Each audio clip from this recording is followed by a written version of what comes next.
Night டின்னரை முடிச்சுட்டு கையோடவே கிச்சனை clean பண்ணி வச்சிடலான்னு சொல்லிவிட்டு அந்த வேலையை தான் ஸ்டார்ட் பண்ணேன். நான் வந்து லைஸால் வந்து தண்ணியில் ஊற்றி கிச்சன் கேபினெட் ஃபுல்லாகவே துடைச்சிடுவேன். இது வந்து பார்த்திங்கன்னா பூச்சி ஏதாவது வராதுமா தடுக்கும், அந்த கரப்பாம்பூச்சி இதெல்லாம். அதே டைம் கல்லும் பார்த்திங்கன்னா நல்லா பளிச்சுன்னு இருக்கும். அதுக்கடுத்து பார்த்திங்கன்னா ஹாபு தான் க்ளீன் பண்ணுவேன். நான் வந்து ஏன் இந்த ஹாபு வாங்கினேன் அப்படின்ற மாதிரி ஃபீல் ஆகிடுச்சு. ஏன்னா இது க்ளீன் பண்ணுறதுன்றது ஒரு பெரிய டாஸ்க்குங்க. இது உள்ளுக்கெலாம் ஏதோ பால்லாம் கொட்டிடுச்சுன்னா ஆளை கூப்பிட்டு தான் க்ளீன் பண்ண முடியுமே தவிர நம்ம க்ளீன் பண்ணுறது முடியாது. ஸோ இது வந்து தெரியாமல் இந்த மாடலை நான் வாங்கிட்டேன். அதுக்கப்புறம் பாத்திரத்தெல்லாம் வந்து மிஷினில் போட்டுருவேன். எவ்வளோ பாத்திரம் போட முடியுமோ அவ்வளோத்தையும் போட்டுருவேன், என்னென்ன பாத்திரம் போடணுமோ. இப்போ நான் கொஞ்சம் நல்லாவே கற்றுக்கிட்டேன் இதில் எவ்வளோ அட்ஜஸ்ட்மெண்ட் பண்ணி நிறைய சாமானை வந்து வாஷிங்க்கு போடலாம் அப்படின்றத.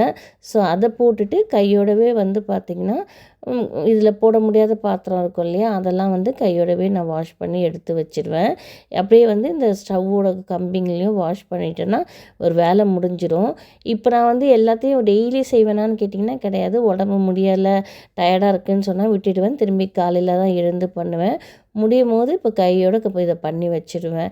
அப்போ பார்த்திங்கன்னா கிச்சனும் நமக்கு நீட்டாக இருக்கும். காலையில் எழுந்து வரும்போது கொஞ்சம் மைண்டும் நமக்கு நல்லா ஃப்ரீயாக இருக்கும். இது எல்லாத்தையும் முடிச்சுட்டு சிங்கை வாஷ் பண்ணிட்டேன்னா ஓவர்.